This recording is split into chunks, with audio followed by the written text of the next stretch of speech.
In C.S. Lewis's The Abolition of Man, he speaks of modern men as being without chest. It's kind of a popular passage in that book. And what he means by this is that these are men without proper affections. He speaks of the head as being the intellect, which is spiritual, or we might say heavenly. And he speaks of the belly as being the appetites, as being visceral, or we might say earthy. And that the head rules the belly through the chest. The chest, or the heart of man, has to be trained properly to unite these two aspects of man, to unite the appetites and the intellect properly. This is what it means to be a man with a chest, to be fully human. In Genesis 37, Joseph, he has dreams of heaven and earth, and they have to do with the covenantal family of God. They have to do with Joseph himself, who is a type of Christ. And Christ comes as the union of heaven and earth. He comes as the man who teaches us how to rule the intellect and the appetite through the chest.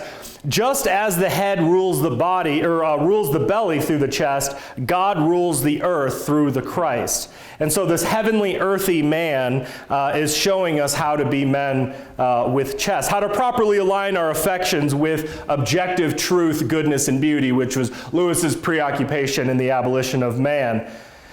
And this means that we don't do away with the intellect. It means that we don't do away with our appetites. What it means is that we properly shape and mold and combine these things, that we bring them into their fullest forms, that we train the cerebral and the visceral, the mind and the body through the chest.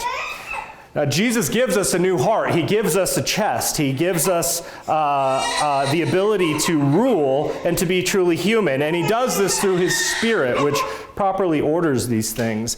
And he conforms them to the heavenly earth man, who is objective truth, who is objective beauty, and who is objective goodness. This is what Lewis is trying to recover in The Abolition of Man. These objective things exist, and if we don't understand that, if we are just ruled by one or the other, the intellect or the belly, we are not going to properly be men with chest. We're not going to understand objective truth. We're not going to understand objective beauty. We're not going to understand objective goodness. Amen.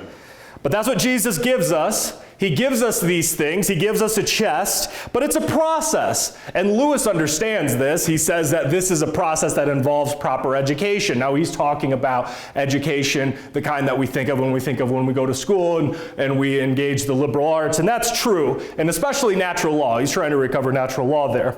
That is true, but it's not the whole story. What it involves is the education of the saints in the school of Christ. And that means sanctification.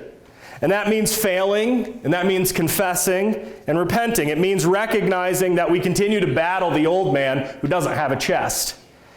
And so if you failed in your battles with the chestless man this week, this time is for you. If you desire to be a man with a chest, turn to Christ, and he will restore your chest. To recognize sins, to confess them, to turn from them, is to be a man with a chest. Yeah. Men without chest don't believe they have anything to repent of. Men with chest know that they do. This reminds us of our own need to confess